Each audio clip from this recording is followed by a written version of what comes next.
Hey guys, it's me. It's Queen Unset Her Real, and thank you for joining me for another wonderful edition of Ask an Aquarius. If you haven't already, please hit the red subscribe button and smack the bell. Also, if you like this video, please give it a thumbs up, pass it on to somebody else who might like it too, and leave us a positive comment in the comment section. Now, I just wanted to remind you guys that I'm taking a couple days off for my birthday. So the next time I will upload a video will be February the 17th. So I'm going to take off a couple of days in the weekend to rest, to rest and get myself together. And I'll be back on February the 17th with another exciting video.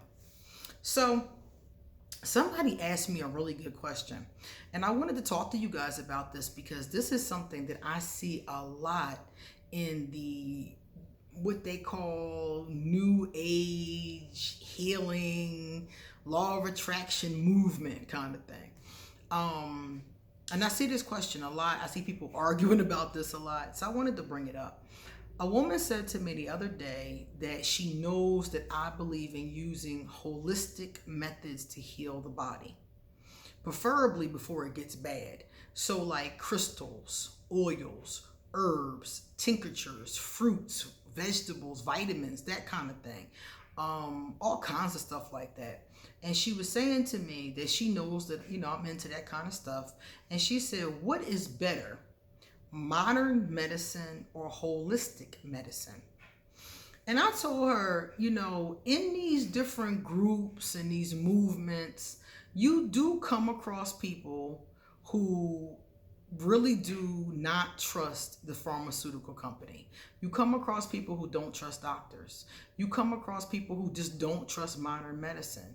And for very obvious reasons. I mean, if you take a 5-minute search, you can see all kinds of people who've had problems, who've been misdiagnosed, who got fat shamed by their doctors, people who were taking medicine that was wrong for them, and 5 years later they got a lawsuit and they got a more serious condition now. People whose organs have been damaged by the medicine that they were prescribed. You see, if you really wanted to Google it, you could see a lot of reasons not to trust modern medicine.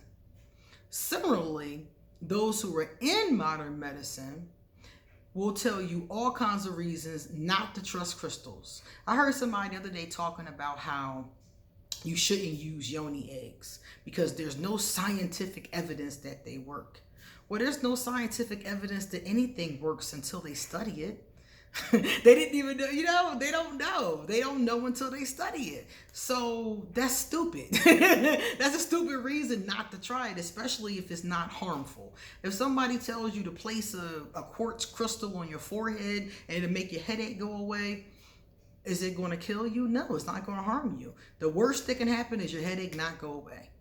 So this person was saying, oh, it was stupid and you shouldn't even try it. And I'm like, yeah, see, both of these camps, I'm going to call them, have reasons for distrusting the other one. According to modern medicine, many holistic treatments, energy healing especially, cannot be proven. And that's true. Or it can be proven and they haven't done the studies on it yet. For instance, crystals. They haven't really done major studies on crystals. They'll tell you in a heartbeat they don't help you, they don't work, but they haven't really done any studies. How do you know that? You have to study something for a while to see if it works or not. The same way with herbs. One of the ones I really like to keep your immune system good is echinacea and golden seals. It's sold by many different companies. Now, GNC, many different companies have it in the herbal form. So people who are into modern medicine only will tell me, oh, there's no scientific evidence, but it works. I don't need a paper from Harvard University. If I pop them joints and it works, I'm going to keep popping them. And that's the bottom line. So both of these two camps are very critical of each other and very suspicious of each other with, I would say, good reason. So when she asked me which one do I think is better, which one am I down with, I told her I don't pick and choose. I use them both. I believe in using them both in conjunction because everything isn't for everybody. Everything that works for you is not going to work for me. I was in a chat room the other day and we were all talking about insomnia. And we were talking about which crystals help with insomnia. So somebody was saying amethyst, somebody was saying lepidolite. They were throwing out different minerals. So I was like, well, have you ever tried melatonin? Because melatonin isn't a crystal, it's a liquid, or it's a tablet. I think it's a hormone that you can take. And it's sold mostly over the counter in like these GNC health food kind of places, or like drugstore kind of places, Walgreens and things like that. So I said it, and like 20 people were like, oh yeah, I've tried that before. And one person was like, I tried it and it didn't work. So the bottom line is that every treatment is not going to work for everybody. So some people might really do well with one thing versus another. And then the other thing is that you don't have to pick one or the other. My doctor has chemistry sets and labs and stethoscopes and microscopes and all kinds of stuff. I don't have those things. So I do go see my doctor every year, at least once a year, sometimes more, depending upon what's going on. This year I've been pretty solid, so not really much. But every year I go get an annual checkup. I go see how my teeth are. I go see how my OBGYN. I go get these things looked at. And not because of the fact that I don't trust myself to intuitively know my body, because I do, but because some of the times you have something going on and you have no symptoms. So these tests that they're running on you will say if you have cholesterol or high blood pressure or something else going on with your body. So if you're only using holistic medicine and you're not getting tests run, you don't know what's going on with your body 100%. And that could be fine. You could be great, but you also could have something going on that's getting worse over time. So I believe in getting my tests done and my examinations and my yearly checkups. I believe in that strongly, yeah. But at the same time, I try to use holistic treatments whenever possible. I'll give you an example. 4.5 years ago, I had strep throat. And I knew I had strep throat because my little brother had it. And he was like, oh, it's not contagious. And I'm like, yes, it is. He was trying to tell me it wasn't contagious no more because he had it for so-and-so amount of time. And I'm like, I don't believe you. And I was right, because 2 days later, your girl had strep throat.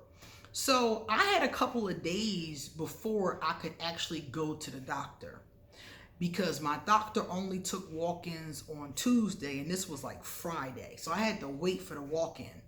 So in the meantime, I looked up through my books, my herb and oil books, for treatments for strep throat. And I found one, and it was peppermint oil. And the treatment said to spray the oil on the back of your throat every 4 hours until the symptoms were gone. So I was like, well, I gotta wait till Tuesday anyway, so it's Friday night, I'll try it. By the time I could have went to see the doctor on Tuesday, the strep throat was already gone. Now, mind you, if I had went to the doctor on Tuesday, he would have gave me a prescription for pills to take for 10 days, which I would have taken and moved on with my life. But the point was that taught me that you can try other holistic methods in the meantime and see if it works for you. Why not? So I do believe heavily in using holistic methods, but I don't bypass or negate using modern medicine. I just think that you have to be active in your own healing process. Most people don't have a good physician. They don't have a physician that they can trust. They just go to whoever they've been going to all their lives. And some of the times that's really a mistake. I think that we have to search for a healthcare professional. Even if you've been seeing somebody for a while, if it's not working for you, then you need to move on and find another healthcare professional. And when you see your doctor, I think you need to also have done your homework. Like if my doctor gives me a prescription for something, right then and there, I Google it, look at the side effects, and ask him. If I don't like it, I'm like, is there something else I can take? Because this do X, Y, and Z to your liver. I think you have to be an active member of the conversation, and you have to be studying and looking to see if there are other methods such as oils, herbs, therapies, or other things that you can do. Because some of the times there's more than one treatment for something that you have going on. So I wouldn't say use one or the other. I would say be open-minded and use both. Another thing that somebody mentioned to me was people in the new age spiritual kind of movement coming down on them for using anxiety and antidepressant medicine, telling them use exercise, use crystals, use oils. And I do agree, because I've used different things and they work very well. Peppermint oil works very well when you're feeling depressed. It's great to put in your bathtub, a couple drops of it. Rose quartz crystal can also sometimes make you feel better. There are a lot of different things you can use, oils and herbs, that'll make you feel better. But the bottom line is that if you're taking an anti-anxiety or an antidepressant and it's working for you, don't let somebody make you feel like shit because you're using modern medicine. If it's working for you, it's working for you. Maybe that's something you need to take right now until you get to whatever point you need to get at. But my point is that we need to stop coming at each other and criticizing each other for what we need for ourselves. If what you're doing is working for you, then it doesn't matter what anybody else says about what's working for you. They don't live inside of your body. Okay? Uh-oh. I hear some noise in the hallway. Gotta go check it out. It's time for me to get going. So I will talk to you guys on February the 17th. So wish me a happy birthday. And if you're Aquarius, I hope you had a happy birthday as well. See you later.